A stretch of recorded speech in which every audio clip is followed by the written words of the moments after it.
Yo les gens, on attaque cette vidéo avec le coulage des colonnes des angles de l'extension.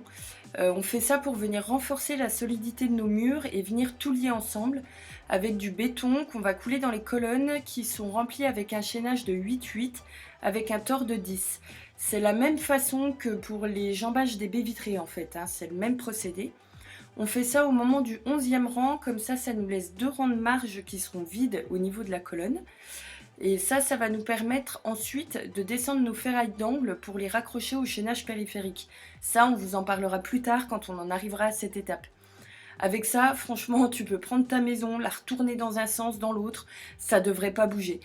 Kevin s'est quand même cogné les 7 poteaux tout seul pendant que je dormais pour aller au boulot. Ah bon, quand même, pour aller au boulot le soir. Donc bon, vous pouvez quand même un peu l'applaudir parce que c'était beaucoup de taf.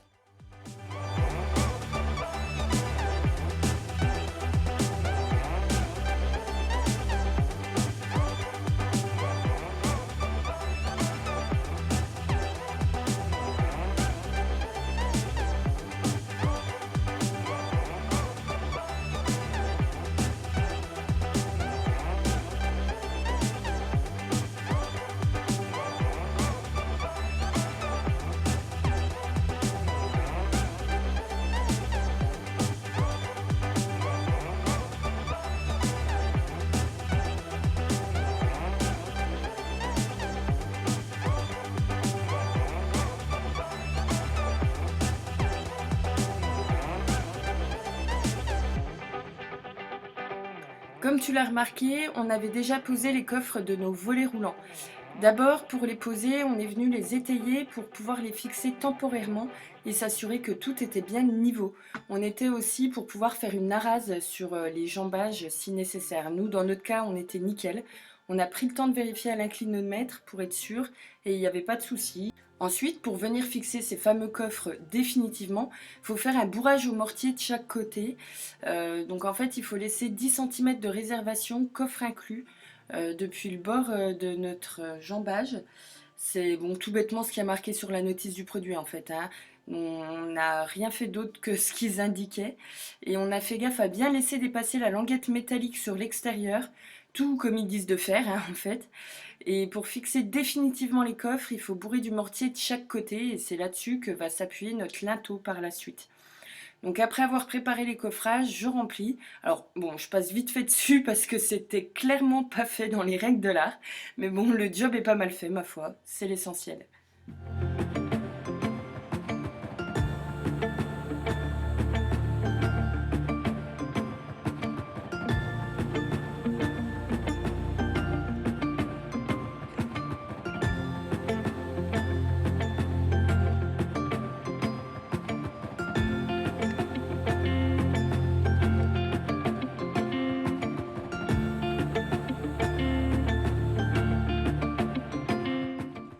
Juste derrière moi, là, on a la poutre qui va devenir le linteau de nos baies vitrées.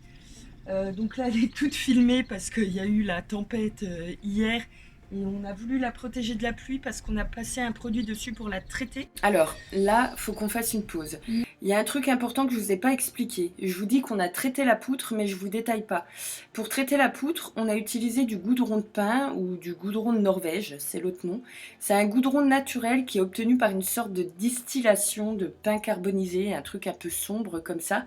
Et c'est utilisé dans les pays nordiques pour protéger le bois des insectes et de l'humidité, parce qu'il est utilisé pour le bois qui est immergé notamment.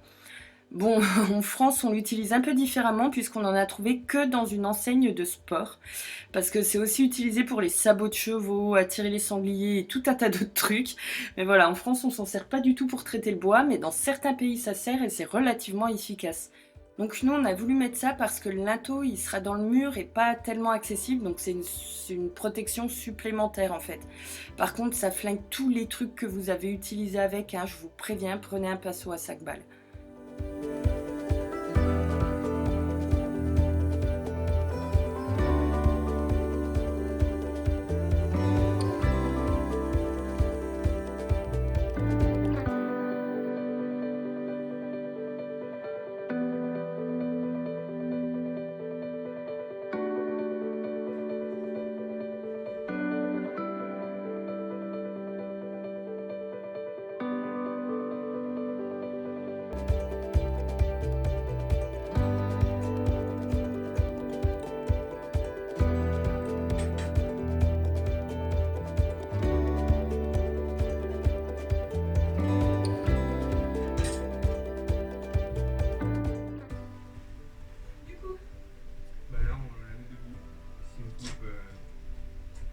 qu'on est mal. Ouais, je pense que je... J'aime pas trop du tout. Tu veux pas qu'on trouve une solution où si ça foire, tu crèves pas? Et pourquoi qu'on a mis une poutre d'abord? En fait, c'est pour l'isolation. Si vous voulez, on s'est fait chier à faire une construction en béton cellulaire pour pouvoir isoler davantage nos murs. Et c'était pas pour tout flinguer et avoir un énorme pont thermique juste au-dessus des baies vitrées. Et comme il n'y a pas d'étage, ce linteau il porte pas grand chose finalement. Avec 30 cm de hauteur de bois, c'est vraiment pas près de bouger. Donc c'est pour ça qu'on a fait ce choix-là. Et oui, comme ça se voyait déjà bien avant, mais c'est quelque chose qu'on a refusé de voir, la poutre est finalement trop longue. Du coup, je suis allée m'amuser un peu avec la scie circulaire sur mon mur, à 3 mètres du sol. Bon, je faisais pas tellement la maline, en vrai, j'étais pas sereine. De toute façon, on n'a fait que cumuler les galères et les conneries à cette période, mais bon, on y est arrivé quand même, vous voyez. On la colle avant ?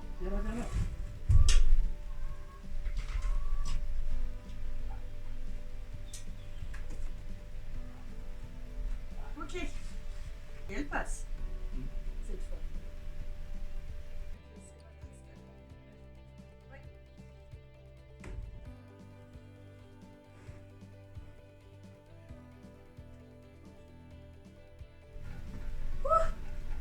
Parce que nos coffres de volets roulants, je ne sais pas si vous voyez en leur centre, il y a une petite rainure.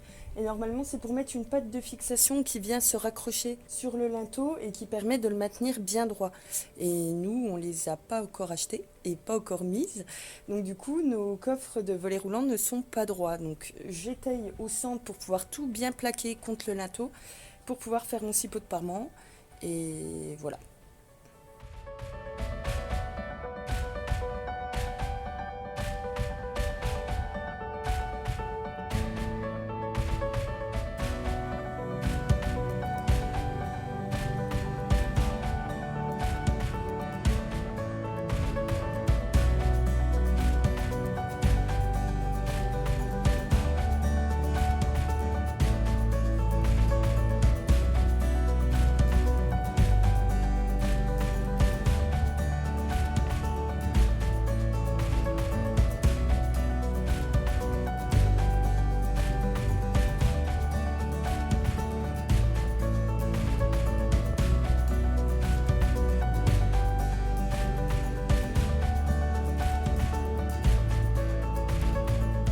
Le ciseau de parement, je vais le mettre sur la face extérieure du linteau en bois, comme ça on aura le même matériau pour faire l'enduit au final.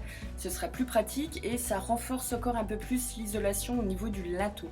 Et voilà ce que ça donne.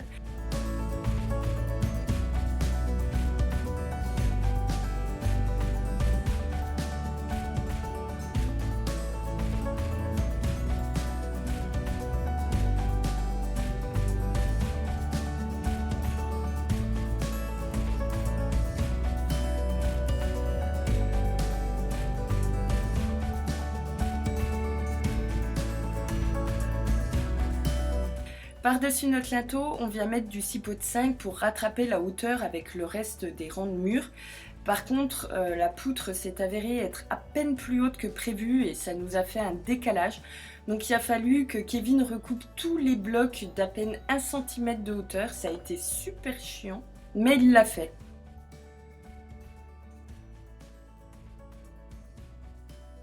C'est la fin des épisodes hebdomadaires du mois d'août. Bon, même si on s'est un peu loupé, on a fait au mieux, vraiment, je vous assure. Donc j'espère que ça vous a plu. Si c'est le cas, n'hésitez pas à nous le dire dans les commentaires. N'hésitez pas non plus à vous abonner à notre chaîne, c'est super important pour nous. Et puis, comme vous le savez, ça vous permet de nous suivre plus facilement. Voilà, allez, merci à tous, salut!